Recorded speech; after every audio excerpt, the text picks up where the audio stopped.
નમસ્કાર વિદ્યાર્થી મિત્રો, આજે આપણે પ્રકરણ 7 એનું સ્વાધ્યાય 7.1 છે એના ત્રીજા દાખલાને જોવાનો છે. એડી અને બીસી એ રેખાખંડ એબી પરના સમાન લંબ છે. તો આપણા જોડે આ બીસી અને અહીંયા એડી આપેલું છે, એના ઉપર અહીંયા લંબ ભાગ આપેલો છે.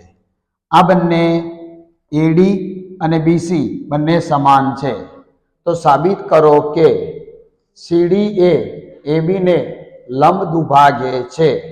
તો આપણે અહીંયા લંબ દુભાગે છે એવું શું કરવાનું છે? સાબિત કરવાનું છે. તો સર્વપ્રથમ આપણને રકમમાં જે આપેલું છે એમાં એડી અને બીસી એ રેખાખંડ ઉપર એબી ઉપરના સમાન લંબ છે. સમાન લંબ હોવાના કારણે આ ભાગ છે એ 90 નો ખૂણો બનશે અને આ ભાગ પણ 90 નો ખૂણો બનશે. તથા એડી અને બીસી બંનેના માપ સમાન થાય છે. તો સર્વપ્રથમ આ બંને બાબતો આપણને આપેલી છે, એનો ઉપયોગ કરી અને આ બંને ત્રિકોણ છે એને આપણે એકરૂપ સાબિત કરવા પડશે. તો સૌપ્રથમ આપણે આ બે ત્રિકોણો છે એને એકરૂપ સાબિત કરીશું. તો સાબિત કરવા માટે આપણે શું કરીશું? તો બે ત્રિકોણ ઓ બી સી અને ત્રિકોણ ઓ એ ડી, આ બંને ત્રિકોણની અંદર તમે જોશો તો બીસી બરાબર એડી જે આપણને આપેલ છે.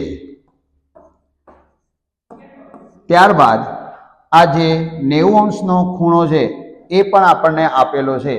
એટલે આપણે લખીશું કે ખૂણો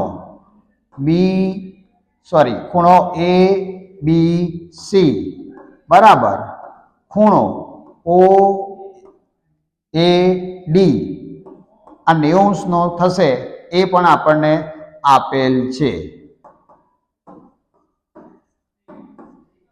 અહીં આપણે બરાબર 90 લંબ છે એટલે કેટલો લખીશું? ત્યાં 90.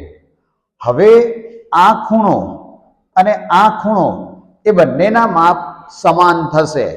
કયા નિયમના કારણે? આ બંને ખૂણાઓ અભિકોણની જોડ બને છે. એટલે આપણે લખીશું કે ખૂણો બી ઓ સી બરાબર ખૂણો એ ઓ ડી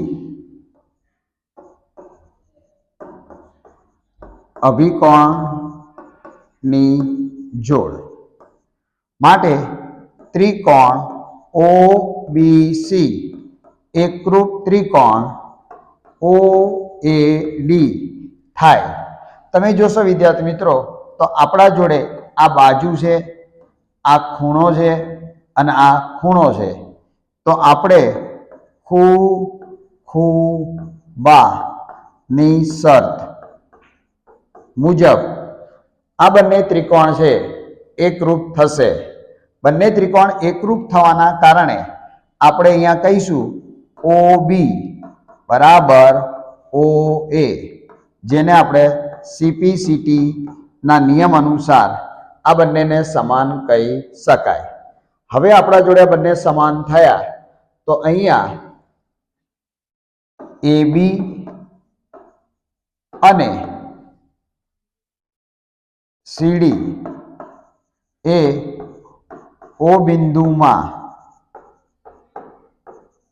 છેદે છે. તથા આપણા જોડે આ બંને ભાગો જે છે એને આપણે સમાન સાબિત કર્યા છે. તો બંને ભાગોમાં આ બંને ભાગ કેવા થશે? આપણા જોડે સમાન. તો અહીંયા આપણે લખીશું કે ભાઈ ઓ બી બરાબર ઓ એ થાય. માટે આપણા જોડે સીડી એ એબી ને દુભાગે છે તેમ કહી શકાય. તો વિદ્યાર્થી મિત્રો, આપણા જોડે આ દાખલો જે છે એને આપણે આ રીતે ગણી શકાય.